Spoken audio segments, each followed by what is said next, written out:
The story of a mother. A mother sat by her little child. She was very sad, for she feared it would die. It was quite pale, and its little eyes were closed, and sometimes it drew a heavy deep breath, almost like a sigh. And then the mother gazed more sadly than ever on the poor little creature. Someone knocked at the door, and a poor old man walked in. He was wrapped in something that looked like a great horse cloth, and he required it truly to keep him warm, for it was cold winter. The country everywhere lay covered with snow and ice, and the wind blew so sharply that it cut one's face. The little child had dozed off to sleep for a moment, and the mother, seeing that the old man shivered with the cold, rose and placed a small mug of beer on the stove to warm for him. The old man sat and rocked the cradle, and the mother seated herself on a chair near him, and looked at her sick child who still breathed heavily, and took hold of its little hand. "You think I shall keep him, do you not?" she said.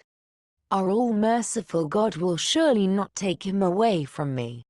The old man, who was indeed death himself, nodded his head in a peculiar manner, which might have signified either yes or no, and the mother cast down her eyes, while the tears rolled down her cheeks. Then her head became heavy, for she had not closed her eyes for 3 days and nights, and she slept, but only for a moment. Shivering with cold, she started up and looked round the room. The old man was gone, and her child, it was gone too. The old man had taken it with him. In the corner of the room the old clock began to strike. Here went the chains, the heavy weight sank to the ground, and the clock stopped, and the poor mother rushed out of the house calling for her child. Out in the snow sat a woman in long black garments, and she said to the mother, "Death has been with you in your room. I saw him hastening away with your little child. He strides faster than the wind, and never brings back what he has taken away. Only tell me which way he has gone," said the mother. "Tell me the way. I will find him." "I know the way," said the woman in the black garments.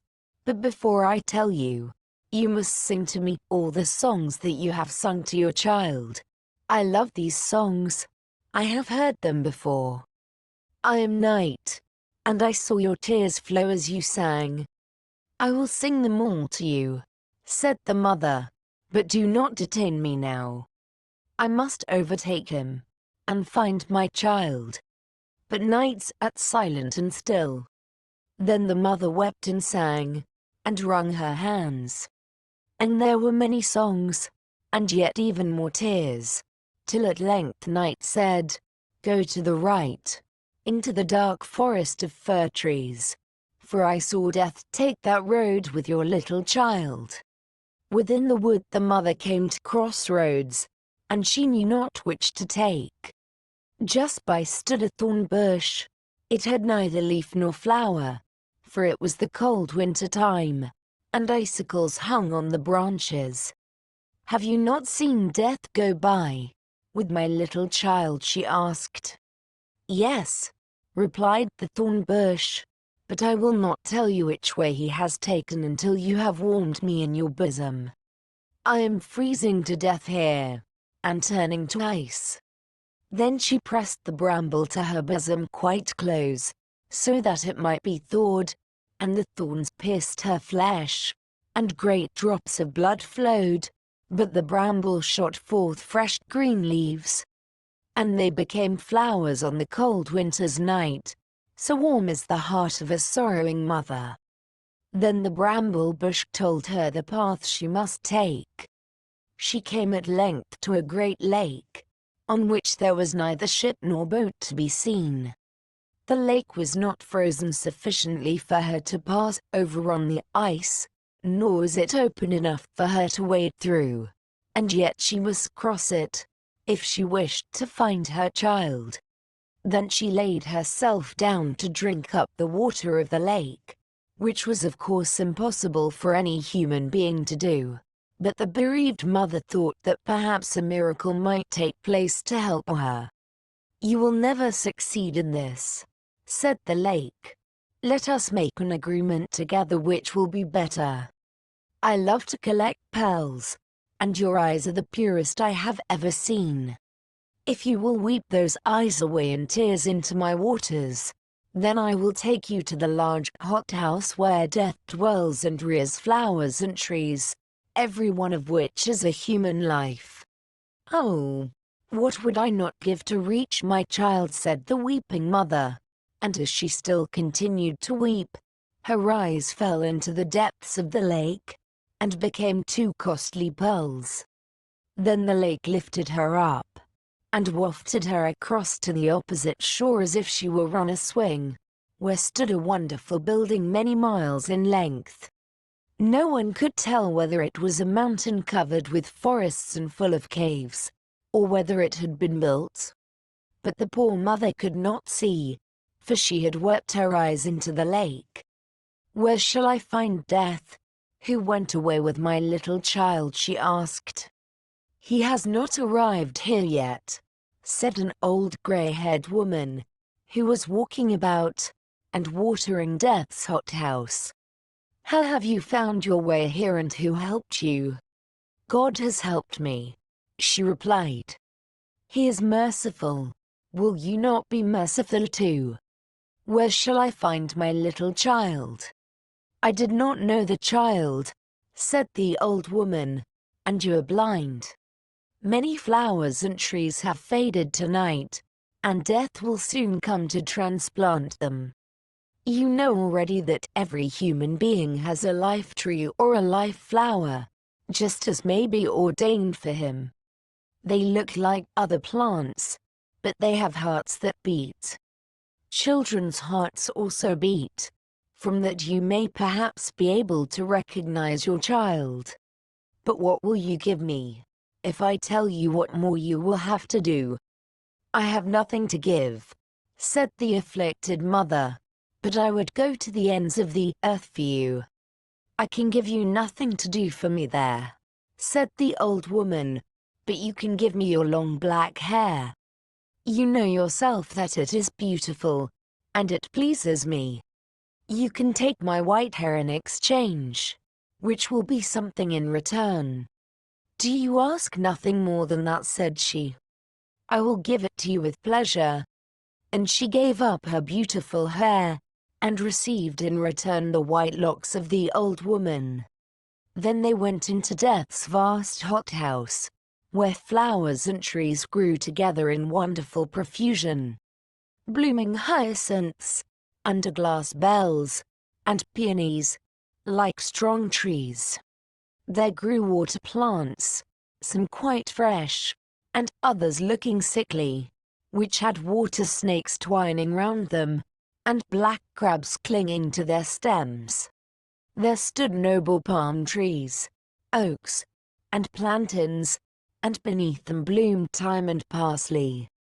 Each tree and flower had a name, each represented a human life, and belonged to men still living, some in China, others in Greenland, and in all parts of the world. Some large trees had been planted in little pots, so that they were cramped for room, and seemed about to burst the pot to pieces, while many weak little flowers were growing in rich soil, with moss all around them, carefully tended and cared for. The sorrowing mother bent over the little plants, and heard the human heart beating in each, and recognized the beatings of her child's heart among millions of others.